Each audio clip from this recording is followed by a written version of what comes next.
And since most of the Muslims did not understand Arabic as a language, and we are non-Arabs, so there are high chances that our mind will wander. To prevent our mind from wandering, besides reciting the Arabic text, we should simultaneously recall the meaning of what we are reciting in the language we understand the best. Whether it be in English, whether it be in Hindi, whether it be in Marathi, whether it be in Gujarati.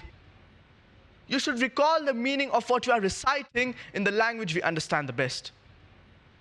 For example, if you recite Surah Fatiha, Bismillahir Rahmanir Rahim, in the name of Allah, the most gracious, most merciful. Alhamdulillahi Rabbil Alameen, all praise is due to Allah, the Lord of the worlds. Ar-Rahmanir Rahim, the most gracious, most merciful. Maliki Yawmiddin, the master, the king of the day of judgment. Iyaka na'budu wa iyaka nasta'een, thee alone we worship and thee alone we ask for help. Ihdina surat al-mustaqim, guide us to a straight path. Surat al-ladina an'amta alayhim, the path of those whom you are pleased with. Ghayril maghdubi alayhim waladdallin, not the path of those who deserve your anger, nor of those who have gone astray. So, when you are reciting the Arabic text, you should simultaneously recall the meaning of what you are reciting. Then, inshallah, your mind will not wander. But after a few weeks or a few months, even this will become mechanical, because our mind, it is so powerful. So a portion of your mind is used in recalling the Arabic text, and the other is used in recalling the meaning. So even this will become mechanical. But there are less chances that your mind will wander, but yet your mind may wander. So to prevent this, besides recalling the meaning, you should concentrate, you should ponder on what you are reciting, because a human mind, it cannot concentrate 100% on two things. Either 50% on two different things, or 80%, 20% on two different things. A human mind cannot concentrate 100% on two things. Besides recalling the meaning, we should concentrate on what we are reciting. Then inshallah, our mind will not wander. I started my talk with a quotation from the glorious Quran, from Surah Ankabut, chapter number 29, verse number 45. "Utlu ma uhiya ilayka min al-kitab, wa aqim as-salah, inna as-salata tanha anil fahsha'i wal munkar." Recite from the book what is revealed to thee, and establish prayer. Indeed, prayer restrains from shameful and unjust deeds. So, in Salah, we are being programmed towards righteousness, that we have to stay away from shameful and unjust deeds. So, Salah keeps us away from many evils.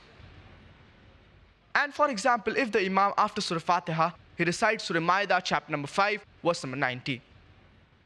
Ya ayyuhalladhina amanu, O you who believe, innamal khamru wal maisiru, most certainly intoxicants and gambling, wal ansab wal azlam, dedication of stones, divination of arrows, ritsum min amal shaitan, are an abomination from Satan's handiwork. Fajtanibuhu la'allakum tuflihun, then abstain from such abomination that ye may prosper. In Salah, we are being programmed towards righteousness. That alcohol is prohibited, gambling is prohibited, fortune telling is prohibited. We are being programmed towards righteousness. And if the Imam, after Surah Fatiha, he recites Surah Ma'idah, chapter number 5, verse number 3. حُرِّمَتْ عَلَيْكُمُ الْمَيْتَةُ وَالدَّمُ وَلَحْمُ الْخِنْزِيرِ وَمَا أُهِلَّ لِغَيْرِ اللَّهِ بِهِ. Forbidden for your food are dead meat, blood, flesh of swine, and any food on which any other name besides Allah's name has been taken. These four types of foods, they are prohibited for us Muslims. So in Salah, we are being programmed towards righteousness. That dead meat, blood, flesh of swine, and any food on which any other name besides Allah's name has been taken, these foods, they are prohibited for us.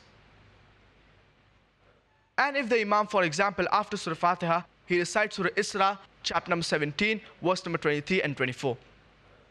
وَقَضَى رَبُّكَ أَلَّا تَعْبُدُوا إِلَّا إِيَّاهُ وَبِالْوَالِدَيْنِ إِحْسَانًا إِمَّا يَبْلُغَنَّ عِندَكَ الْكِبَرَ أَحَدُهُمَا أَوْ كِلَاهُمَا فَلَا تَقُل لَّهُمَا أُفٍّ وَلَا تَنْهَرْهُمَا وَقُل لَّهُمَا قَوْلًا كَرِيمًا وَاخْفِضْ لَهُمَا جَنَاحَ الذُّلِّ مِنَ الرَّحْمَةِ وَقُل رَّبِّ ارْحَمْهُمَا كَمَا رَبَّيَانِي صَغِيرًا.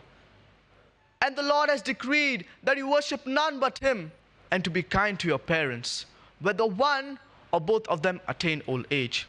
Say not a word of contempt, nor rebel them, but address them in terms of honor.